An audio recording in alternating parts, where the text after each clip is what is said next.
നമസ്കാരം മലയാളി വാർത്തയിലേക്ക് സ്വാഗതം. കോട്ടയം തിരുവാതിക്കലിൽ ദമ്പതികളുടെ കൊലപാതകത്തിൽ പ്രതി പിടിയിലാവുകയാണ്.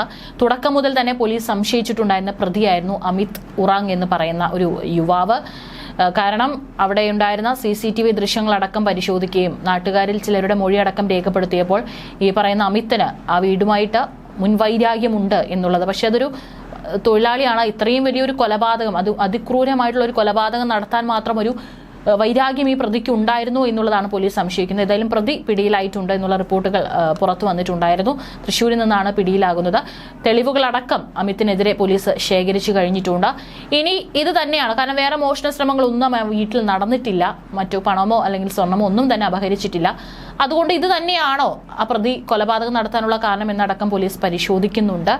ഏതായാലും മകനെ നഷ്ടപ്പെട്ട് അതിന്റെ വേദനയിൽ കഴിയുകയായിരുന്നു വർഷങ്ങളായിട്ട്.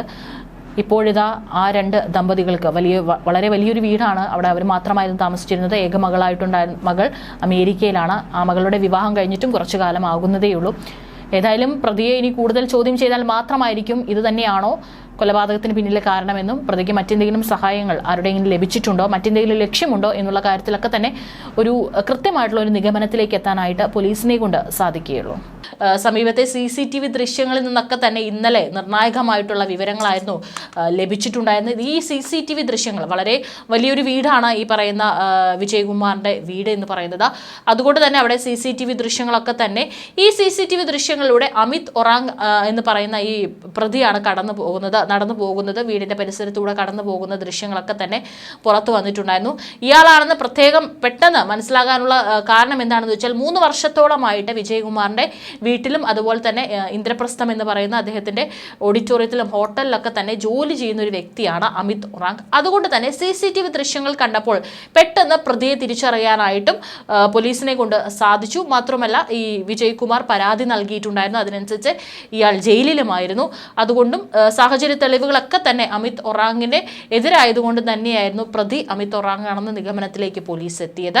കൊല്ലാനുപയോഗിച്ച മഴുവിൽ നിന്നടക്കം അമിത് ഉറാങ്ങിന്റെ വിരലടയാളം ലഭിച്ചിട്ടുണ്ടായിരുന്നു. അത് ഉറപ്പാക്കുകയും ചെയ്തിട്ടുണ്ടായിരുന്നു. അവസാനമായി മൊബൈൽ ഫോൺ ഓൺ ചെയ്തത് സേലത്തായിരുന്നു ലൊക്കേഷൻ കാണിച്ചത്. അതുകൊണ്ട് തന്നെ പ്രതി കേരളം വിട്ടു എന്നുള്ള സംശയമുണ്ടായിരുന്നു. പ്രതിയുടെ കയ്യിൽ 10ഓളം ഫോണുകളും നിരവധി സിമ്മുകളുമാണ് ഉള്ളത്. ഇതുപയോഗിച്ചാണ് ആളുകളെ ഇയാൾ ബന്ധപ്പെടുന്നതെന്നാണ് പോലീസ് വ്യക്തമാക്കുന്നത്.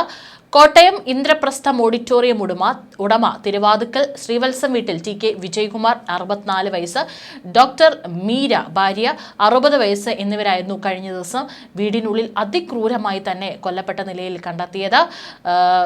ഇവരുടെ വീട്ടിലെ ഒരു ജോലിക്കാരിയുണ്ട്. അവരാണ് ഇന്ന് രാവിലെ വീട്ടിലോട്ട് വരുന്നത്. അവർ ആ വീട്ടിൽ നിൽക്കാറില്ല. ഈ ഒരു വലിയ വീട്ടിൽ വിജയകുമാറും ഭാര്യ മീരയും മാത്രമാണ് താമസിക്കുന്നത്. ജോലിക്കാരി എന്നും രാവിലെയാണ് വരുന്നത്. പുറത്ത് സെക്യൂരിറ്റിക്കായിട്ട് ഒരു വ്യക്തിയുണ്ട്. പക്ഷെ അന്ന് ഈ കൊലപാതകം നടന്ന ദിവസം ഈ പറയുന്ന സെക്യൂരിറ്റി കാര്യങ്ങളൊന്നും തന്നെ അറിഞ്ഞിട്ടില്ല. ഈ പറയുന്ന ജോലിക്കാരി അവർ രാവിലെ ഇതുപോലെ അവർ വീടിന് പുറകുവശത്തിലുള്ള വാതിലൂടെ തുറന്നാണ് അകത്തേക്ക് കയറാറുള്ളത്. സാധാരണ പോലെ തന്നെ അവരെത്തിയപ്പോഴാണ് ഇത്തരത്തിൽ രക്തത്തിൽ കുളിച്ചു കിടക്കുന്ന വിജയകുമാറിന്റെ ശരീരം ആദ്യം കണ്ടത്. വിജയകുമാറിന്റെ ശരീരമായിരുന്നു ഹാളിൽ കിടക്കുന്നുണ്ടായിരുന്നത്. പിന്നീട് അവർ അപ്പുറത്തേക്ക് നോക്കിയപ്പോഴാണ് മുറിയിൽ ഭാര്യയുടെ ശരീരം കൂടി ഇത്തരത്തിൽ അതിക്രൂരമായി രക്തത്തിൽ കുളിച്ച് കൊല്ലപ്പെട്ട നിലയിൽ ശരീരവും കണ്ടെത്തുന്നത്. ഇന്നലെ രാവിലെയാണ് ഈ കൊലപാതക വിവരം പുറത്തറിയുന്നത്. ഇന്നലെ ഉച്ചയ്ക്ക് അവിടെ പോലീസും കാര്യങ്ങളടക്കം തന്നെ അവിടെ വിശദമായിട്ട് അവിടെ തെളിവെടുപ്പും കാര്യങ്ങളൊക്കെ നടക്കുന്നതിനിടയിൽ ഇന്നലെ ഉച്ചയ്ക്ക് ആ വീട്ടിലേക്ക് കൃത്യം 12 മണിക്ക് കോട്ടയം ഇന്ദ്രപ്രസ്ഥത്തിലേക്ക് വിജയകുമാർ കാർത്തികേയൻ നായർ എന്ന മേൽവിലാസക്കാരനെ തേടി ഒരു പാക്കറ്റ് എത്തുമ്പോൾ അവിടെ ഉണ്ടായിരുന്ന ഒരു ജീവനക്കാരൻ ശ്യാമിന്റെ ഹൃദയം ഒന്ന് പതറിയിട്ടുണ്ടായിരുന്നു. അത് കണ്ടിട്ട് കൊറിയർ ജീവനക്കാരൻ മേൽവിലാസം അയച്ച് വീണ്ടും ഉറപ്പിക്കുന്നു. അതെ, ഇതാണ് മേൽവിലാസം. പക്ഷേ സാർ എന്ന് പറഞ്ഞ് വാക്കുകൾ മുഴുവിപ്പിക്കും മുമ്പ് OTP നമ്പർ ആവശ്യമില്ലല്ലോ എന്ന് ഉറപ്പിച്ച ശേഷം അദ്ദേഹത്തിൻ്റെ ഏറ്റവും അടുത്ത ജീവനക്കാരനായിട്ടുള്ള ശ്യാം ആ കവർ ഒപ്പിട്ട് വാങ്ങുകയായിരുന്നു. സൂറത്തിൽ നിന്നുള്ളതായിരുന്നു ആ കവർ. എന്താണ്, ഇവിടെ 2 പേർ അവിടെ മരിച്ചു കിടക്കുകയാണ്. ആ സമയത്താണ് അദ്ദേഹത്തിൻ്റെ പേരിൽ ഒരു കവർ എത്തുന്നത്. എന്താണ് ആ കവറിലുള്ളത് എന്നുള്ളതായി മുൻകൂറായി 1499 രൂപയടച്ച് ഓൺലൈനായി വരുത്തിയ ഹാഫ് സ്ലീവ് ഷർട്ടാണെന്ന് കവറിന് പുറത്ത് വ്യക്തമാക്കിയിട്ടുണ്ട്. ഒരുപക്ഷെ വിജയകുമാർ അവസാനമായി ഓർഡർ ചെയ്ത സാധനമാകണം ആ കവർ. അദ്ദേഹം വിജയകുമാർ പ്രയാഗ്രാജിലേക്കാണ് ദില്ലിയിലേക്കാണ് അവസാന ദൂരയാത്ര നടത്തിയത്. കുംഭമേളയിൽ പങ്കെടുക്കാനുള്ള യാത്ര ഏകനായിട്ടായിരുന്നു. ഡൽഹി വരെ വിമാനത്തിലും പിന്നീട് ബസ്സിലും ബൈക്കിലുമാണ് പോയതെന്ന് വിജയകുമാർ സുഹൃത്തുക്കളോട് യാത്ര കഴിഞ്ഞു വന്നതിന് ശേഷം പറഞ്ഞിരുന്നു. മടങ്ങും വഴി താജ്മഹലും സന്ദർശിച്ചു. മകൻ ഗൗതമിന്റെ മരണശേഷം ഭാര്യ ഡോക്ടർ മീര പൊതുപരിപാടികളിലോ യാത്രകളിലോ പങ്കെടുക്കുമായിരുന്നില്ല. 5 മാസം മുമ്പ് ഇന്ദ്രപ്രസ്ഥം ഓഡിറ്റോറിയത്തിൽ നടന്ന മകളുടെ വിവാഹത്തിനും മീര പങ്കെടുത്തിട്ടുണ്ടായിരുന്നില്ല. മകന്റെ മരണവും അവരെ അത്രയേറെ ആഘാതത്തിൽ തന്നെയായിരുന്നു അവർ ജീവിച്ചിരുന്നത്. 2017 ജൂണിൽ കോട്ടയം തെള്ളകത്ത് റെയിൽവേ പാളത്തിലായിരുന്നു ഇവരുടെ മകൻ യുവ വ്യവസായിയായിട്ടുള്ള. ഈ കേസിലും തുടക്കം മുതൽ തന്നെ ഇത് ആത്മഹത്യയാണെന്നായിരുന്നു പോലീസ് പറയുന്നുണ്ടായിരുന്നത്. എന്നാൽ ആത്മഹത്യയല്ല, മകൻ്റേത് കൊലപാതകമാണെന്നായിരുന്നു മാതാപിതാക്കളടക്കം ആരോപിച്ചിട്ടുണ്ടായിരുന്നത്. അതിനുള്ളൊരു നിയമ പോരാട്ടമായിരുന്നു അവർ കുറച്ച് വർഷങ്ങൾ 5-6 വർഷങ്ങളായിട്ട് അവർ നടത്തിക്കൊണ്ടിരുന്നത്. ഈ കേസിൽ ഒടുവിൽ CBI അന്വേഷണം തുടങ്ങുകയായിരുന്നു ചെയ്തിരുന്നത്. ഇതിനിടെയാണ് ഇപ്പോൾ കൊല നടന്നത്. അതുകൊണ്ട് തന്നെ തുടക്കത്തിൽ ഈ കൊലയ്ക്കും അവരുടെ മകന്റെ മരണവുമായി ബന്ധപ്പെട്ട് എന്തെങ്കിലും ബന്ധമുണ്ടോ എന്നുള്ള കാര്യങ്ങളടക്കം സംശയമുണ്ടായിരുന്നു. ഇപ്പോഴും അത് നമുക്ക് സ്ഥിരീകരിക്കാനായിട്ടില്ല. ഈ പറയുന്ന ഇപ്പോൾ പിടിയിലായിട്ടുള്ള അമിത് ഇവരുടെ വീട്ടിലെ ജോലിക്കാരനായിരുന്നു. ഇന്ദ്രപ്രസ്ഥത്തിലെ ജോലി ചെയ്തിട്ടുണ്ട്. ഓഡിറ്റോറിയത്തിലെ ജോലിക്കൊപ്പം തന്നെ ഈ തിരുവാതിക്കലിലെ വിജയകുമാറിന്റെ വീട്ടിലും ചെറിയ ജോലികളൊക്കെ തന്നെ ചെയ്തിരുന്നു. പിന്നീടാണ് ഒരു 3 വർഷത്തോളം വീട്ടിൽ ചെയ്തതിന് ശേഷമാണ് വിജയകുമാറിന്റെ വീട്ടിലെ മോഷണവുമായി ബന്ധപ്പെട്ട് അമിതിനെ പോലീസ് അറസ്റ്റ് ചെയ്തത്.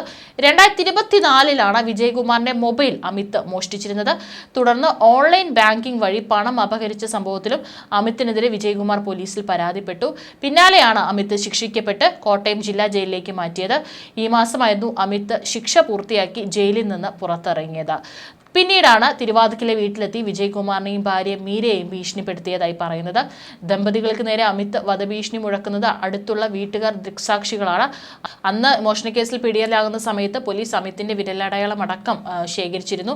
ശാസ്ത്രീയ പരിശോധനാ ഫലത്തിൽ നിന്നും ഈ വിരലടയാളവും കഴിഞ്ഞ ദിവസം കൊല നടത്തിയ സംഭവ സ്ഥലത്ത് നിന്ന് ലഭിച്ച മഴുവിലെ വിരലടയാളവും തമ്മിൽ ഒത്തുപോകുന്നുണ്ടെന്ന് പോലീസ് വ്യക്തമാക്കിയിട്ടുണ്ടായിരുന്നു. കൊലപാതകത്തിന് പിന്നാലെ പ്രതി വിജയകുമാറിന്റെയും മീരയുടെയും മൊബൈൽ ഫോണുകളും മോഷ്ടിച്ചിട്ടുണ്ടായിരുന്നു. എന്നാൽ ആ വീട്ടിൽ നിന്ന് മറ്റു പണമോ ആഭരണങ്ങളോ നഷ്ടപ്പെട്ടിട്ടില്ലെന്ന പ്രാഥമിക വിലയിരുത്തലാണ് പോലീസ്. അതുകൊണ്ട് തന്നെയാണ് ഇതൊരു മോഷണ ശ്രമം, അതായത് വലിയൊരു കൊള്ളസംഘമല്ല ഒരു മോഷണം നടത്തിയിട്ടുണ്ടായിരുന്നത് എന്നുള്ള നിഗമനത്തിലെത്തിയത്. മാത്രമല്ല കൃത്യമായിട്ട് ഈ വീടും പരിസരവും ഏകദേശം 12 അടിയോളം ഉയരത്തിലുള്ളതാണ് ഈ വീടിന്റെ മതിൽ എന്ന് പറയുന്നത്. കൂടാതെ ആ വീട്ടിൽ 2 നായ്ക്കളുണ്ട്. എന്നാൽ അന്ന് രാത്രി ആ നായ്ക്കളൊന്നും തന്നെ കുരച്ചിട്ടില്ല എന്നുള്ളതാണ്. അപ്പോൾ ഒരുപക്ഷെ ഈ വന്നിട്ടുള്ള കൊലയാളിയെ തീർച്ചയായിട്ടും ആ മൃഗങ്ങൾക്ക് അറിയാനുള്ള സാധ്യതയുണ്ട്. കൂടാതെ ഒരു മഴു ഉപയോഗിച്ചാണ്, അത് ഈ ഔട്ട് ഹൗസിൽ ഉണ്ടായിരുന്ന ഒരു മഴു ഉപയോഗിച്ചാണ് കൊലപ്പെടുത്തിയിരിക്കുന്നത്.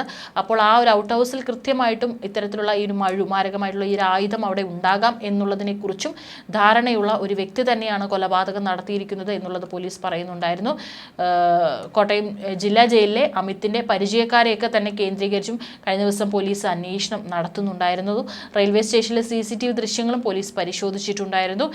ഏതായാലും CBI സംഘം ഇന്ന് തിരുവാതിക്കലിലെ വീട്ടിലെത്തി തന്നെ വീടിന് സമീപത്തെ കിണർ വറ്റിച്ചു നോക്കിയിട്ടുണ്ടായിരുന്നു. കഴിഞ്ഞ ദിവസം എന്തെങ്കിലും തെളിവുകൾ അതിൽ ഇട്ടിട്ട് പോയിട്ടുണ്ടോ എന്നുള്ള കാര്യങ്ങളൊക്കെ തന്നെ പോലീസ് കഴിഞ്ഞ ദിവസം പരിശോധിച്ചു. പക്ഷെ തെളിവുകളൊന്നും കിട്ടിയില്ല. ചൊവ്വാഴ്ച രാവിലെയാണ് ജോലിക്കാരി രേവമ്മ വന്നപ്പോഴാണ് കൊലപാതക വിവരം നാട്ടുകാരും പോലീസൊക്കെ തന്നെ അറിയുന്നത്.